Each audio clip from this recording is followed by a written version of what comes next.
Okay, so for this interview, I have Sacha Greif with us. He is a web designer. He's probably best known for his side projects. Let's see. First, you probably know him from Sidebar, which is like a news aggregator for web designers. And he also or was part of writing the code behind Sidebar, which is Telescope, right? That's the open source Exactly. project. And then most recently did the Meteor book, which is a book all about the framework that you actually used to write Telescope. Is that right? Yeah. And then he also has a project called Folio. It's like folio.me, and I'll include a link to that. And that's for connecting entrepreneurs and freelance web designers. Is that right? Yeah, it's basically a job board, except it's private, so there's a selection for each designer. Okay. So, but you consider yourself a web designer. How did you become a web designer? I guess, to be honest, I don't know what I should consider myself anymore. Basically, just do whatever needs to be done. But yeah, I still call myself a web designer because I think it's the most suitable name, and it's pretty broad. So design can basically be anything you want. So I think it's a good label when you're not sure what you're doing exactly. And I guess I got started. Well, I got started pretty early, like when I was around 16 years old, 15 years old, just messing around with Photoshop and then HTML. So that was at that time it was just the beginning of the web, and my first website was a fan site for Fallout, the game. Yeah, I remember that. I remember the game. Yeah. So yeah, that was my first. I remember watching the counter. You had the GIF counter on your page, and like it hit 800, and I was like, wow, there were 800 people who came on my site. So yeah, I mean that was the first ever thing I remember doing on the web, and since then I haven't. It's not that it hasn't been a straight line, It's I've done lots of other things. So I studied Chinese for a while, and I studied computer science, which isn't actually related to anything you would do on the web. I mean, No. it's really abstract, and there was a lot of math and C and Java and boring Computer stuff. science major too. It's the same. I totally agree. It has nothing to do with the web. Yeah.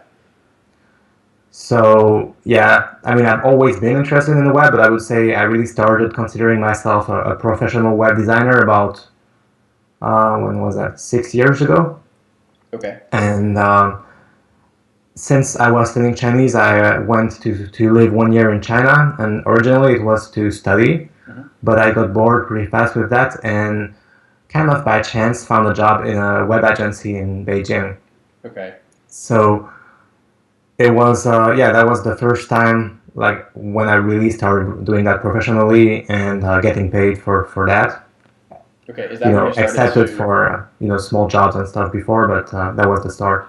Is that when you started to code as well? Was that web agency? Or like as far as web. So what did you do at the web design agency? Were you like the Photoshop guy? Just. It was more like project management or, just doing whatever it takes to make sure that projects go smoothly. Okay. And I feel like basically as a freelancer, I've really enjoyed focusing on only pure design. Yeah. But I think every time you're responsible for the actual project, you need to do everything. I mean, it's really hard if your reputation or your job is on the line, depending on the outcome. At one point, you will need to get your hands dirty and code or do some marketing or whatever it takes, basically. So yeah, I've always tried to find a balance between what I enjoy doing the most, which is still design, and what needs to be done, which is basically everything. Ah, right. Okay, so well, I guess we could start talking about that. Getting everything done. Like, what tools do you use? Like when you're designing. At what point do you start writing code? So that's changed a lot. Okay. So actually, as I transitioned from being a freelancer for the past 3 or 4 years to being more of a, I don't know, entrepreneur or just working on my own stuff. Yeah. in the last year or so, my tools and my workflow also changed a lot. Okay. So when I was working for clients, I would basically, just give them PSDs. Okay. And I saw the face you made, and I agree. Like, it's definitely not optimal, and a lot of the time the client won't know exactly what to do with the PSD, and the result will not be great. But at the time, it was the best solution I found, because otherwise, if you're working for a startup and you start coding for them, I mean, it never ends. There's always something to change. The UI always needs tweaking, and if you're the person in charge for HTML and CSS, I mean, where does it stop? Like, are you also in charge of performance optimization, browser compatibility? Mm-hmm. So during that period, basically it was the best compromise I could find. I had to draw the line somewhere, and I decided, okay, my work goes up until the PSD, and that's it. And that's the deliverable that you would hand off, so you could cut Yeah, off the work there. But now your role as entrepreneur, I guess that role is now a little fuzzier, right? You're doing everything. exactly. Yeah, Okay. yeah, it's much fuzzier, and so now that basically my deliverable has to be, an app or a product that works, I find myself spending almost no time in Photoshop, because I just can't afford, to spend like 20 hours working on a perfect mockup, and then doing all that work again in the browser to code it. Okay. So I find it interesting looking back, like how it's a really drastic change in my workflow, just because I'm now working for myself. Okay. So let me go back to something here. You just said that. Are you saying that you're saving time now by skipping a lot of the Photoshop stage? Yeah. I'm assuming you still go back into Photoshop from time to time, right?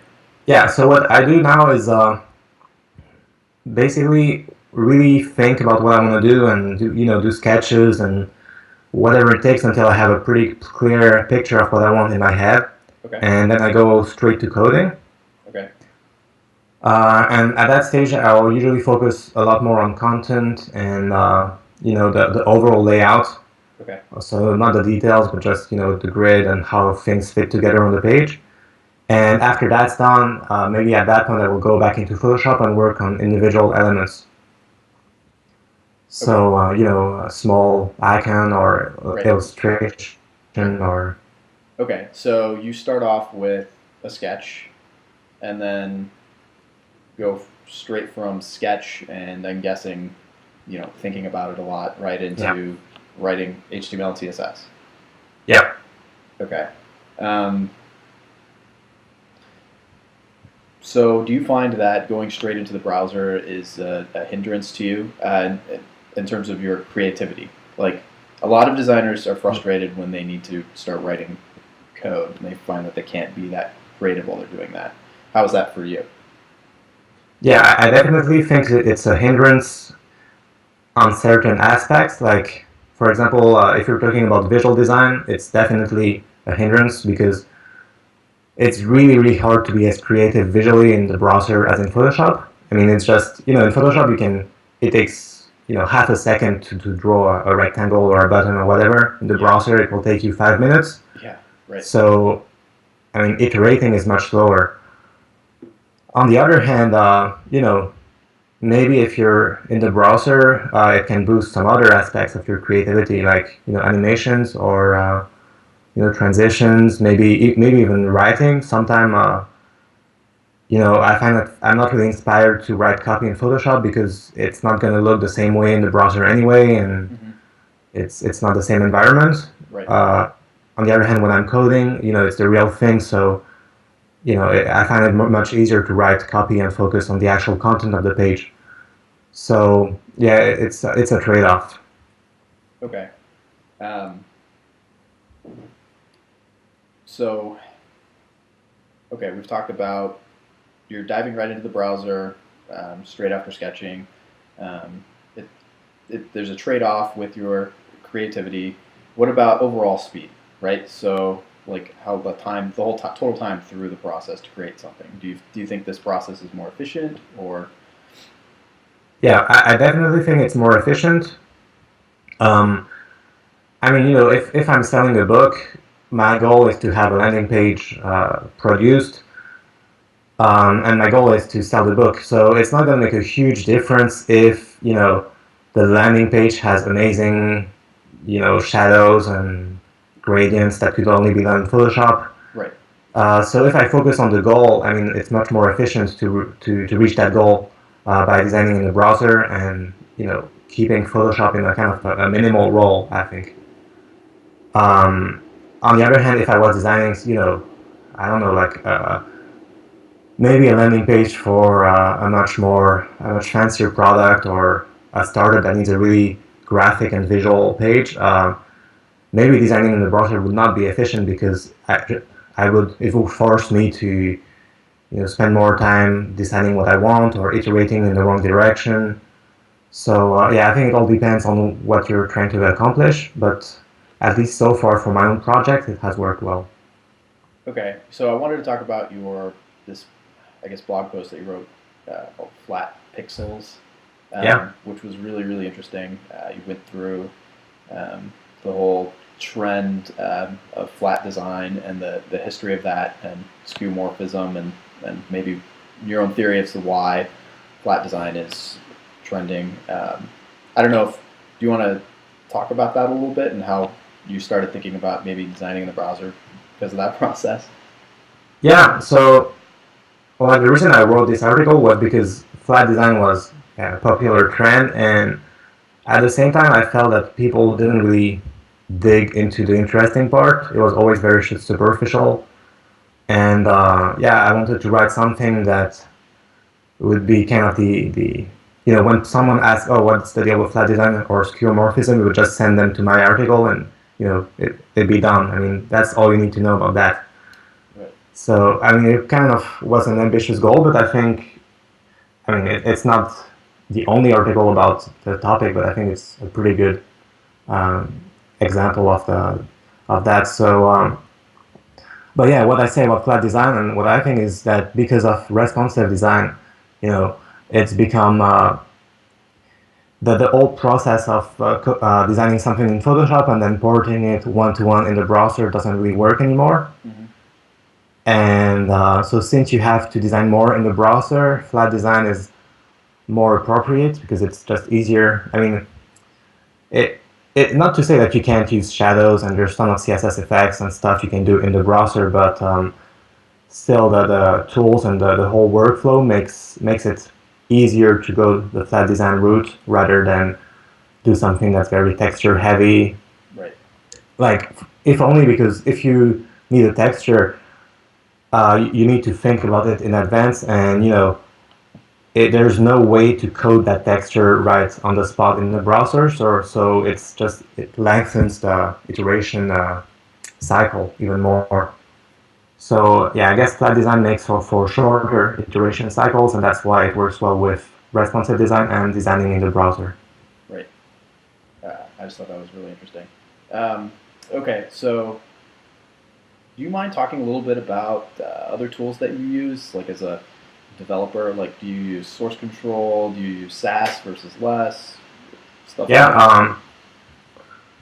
I think it's really important to invest time into your tools. So I don't always do it myself. Like, for example, I use Sublime Text, Uh-huh. but I probably don't know like any of the useful commands. I just use it as a dumb word process or text editor. Right. But apart from that, yeah, I do use Git, Sass, and I mean, again, I'm not an expert at either one of them, but at least I'm using the best tools I think in the industry. Mm-hmm.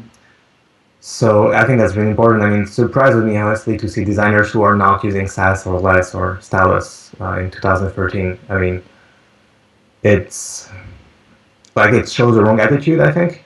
Okay. Um, I think it's really easy to like rest on your laurels and be like, oh, okay, I know CSS now, so I'm done. Right. Yeah, I'm gonna keep doing what I do because it works. Right. But I think that it's the wrong attitude to have for our job, and you have to be willing to always learn new stuff, and not only that, but like unlearn all stuff and basically I don't know how many years I spent using Photoshop. I mean, I have the muscle memory of every shortcut in my fingers, but I think I have to be willing to throw that away in a way just to move forward. Otherwise, I'll see other designers just pass me by. Right. Okay, so let's talk about that learning curve a little bit. So for designers, the designers reading this book don't necessarily use SaaS, or some of them may, some of them won't. So let's talk about that learning curve. Like what did that look like for you? How did you learn to code, and how does that work for you? How do you keep up to date? Um, well, I learned to code over a pretty long period of time. And, Right. First of all, learning to code. I mean, I've been coding since I was like 10 years old or something in various forms. So, I mean, I'm not a genius or anything. I'm not especially good at it, but just over time, it sinks in. Mm-hmm. But for staying up to date, I feel like the only thing that works is needing to actually use a new technology in a project. I've never successfully been like, oh, okay, I'm gonna learn this new JavaScript framework, and then I learn it, and that's it. I always need a motivation, a real world project behind it. Okay. Otherwise, just won't do it. So, I try. So for Telescope Island Meteor, for before that, I used a Knockout.js for another project. Um, I don't remember exactly when I used Sass, but it was also probably maybe for Folio. I'm not sure, but there's always like an actual project behind that. Okay. So a good way to learn a new piece of technology is to have a project and then find the Yeah. best technology to use for that particular project. Or find the technology that you want to learn first, and then come up with Come a up with a project to project. learn it. Right. That works too. Okay. Okay. So we're coming to the end of the interview here. Do you have any last bits of advice for people that are just starting out designing in the browser? Anything you'd like to add? Well, like what I like to add is that they're actually pretty lucky to be starting out now Okay. for two reasons. First, because for the past 20 years, I mean, designing for the web was pretty awful. It's still pretty awful, but I mean, it gets better faster and faster, I think. So if you're starting out now, there's so much stuff you don't have to learn, like inline styles, tables. You know, I mean, when I started out, I was designing. We didn't have WordPress or PHP, so you had to do search and replace with Dreamweaver, and like you mess it up once because it just fucks up everything because we didn't have version control either. Right. So I mean, things are so much better now. So if you're starting out now, I wouldn't say like don't feel overwhelmed by all you have to learn. You should just feel happy that the stuff you're learning now is actually the result of so many years of experimentation. So I would feel pretty optimistic if I was starting now, or at least knowing what I know now. You know, I agree completely. Yeah, this is a great time to learn to do web yeah. development. All right. Thanks a lot, Sasha. I really appreciate you doing the interview. Cool.